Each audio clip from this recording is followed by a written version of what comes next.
যাওয়ার সময় আমরা এনশিওর করতে চাই যে ওরা সত্যিই যাচ্ছে, কারণ এর আগেও কয়েকবার গিয়েছে আবার চলে এসছে, ওই অ্যাসিওরেন্সটা পাওয়ার পরে আমরা এটা হ্যান্ডওভার করতে পারি। আর আমাদের আরেকজন ব্যক্তি সেলিম ভাই, কোথায় সেলিম ভাই? বায়ুদূষণ। তো আমরা বরং সাবের এবং শিশুর কাছ থেকে কিছু শুনতে পারি।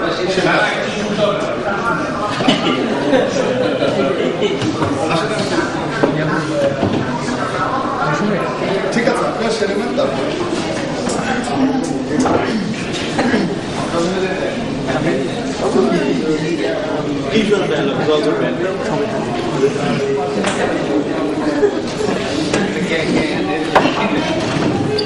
আমি সবাইকে থ্যাংক ইউ জানাচ্ছি আমাদের জন্য এই ফেভারটা করার জন্য। আর প্লাস আমি অনেক থাকলাম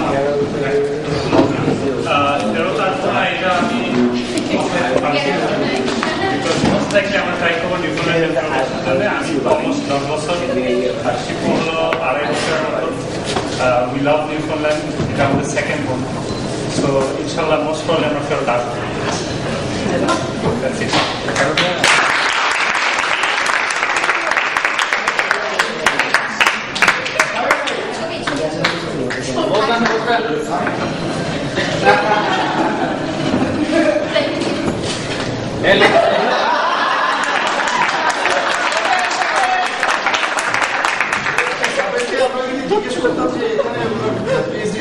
রুশো একটু বসো প্লিজ।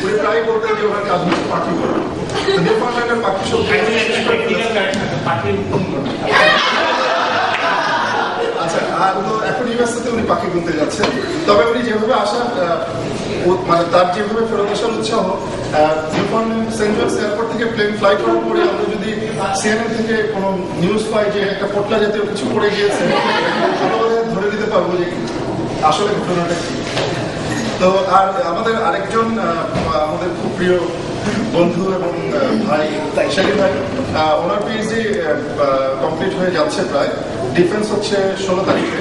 তো ওনার, আপনারা জানেন যে ওনার সাবজেক্ট ছিল পরিসংখ্যান, স্ট্যাটিস্টিক্স। তো স্ট্যাটিস্টিক্যাল অনেক প্রবলেম উনি সলভ করেছেন। আমরা আশা করবো যে পিএইচডি কমপ্লিট করার পরে দেশে ফিরে উনি ওনার নিজের জীবনের পরিসংখ্যান একটু দেখতে পারবেন। শাকিব ভাই কিছু বলেন সম্পর্কে?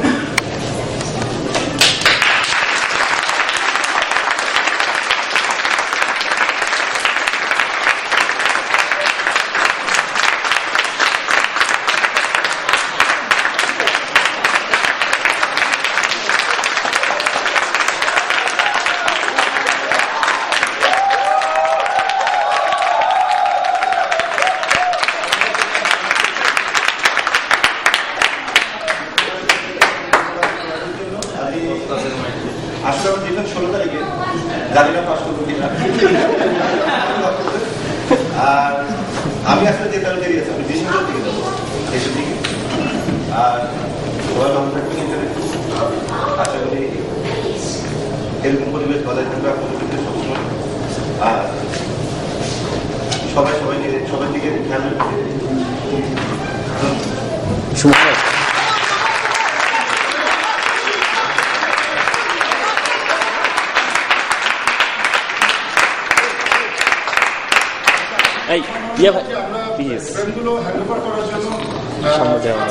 অনুরোধ করবো আমাদের সবার প্রিয় এবং শ্রদ্ধেয় আন্টি আলতাম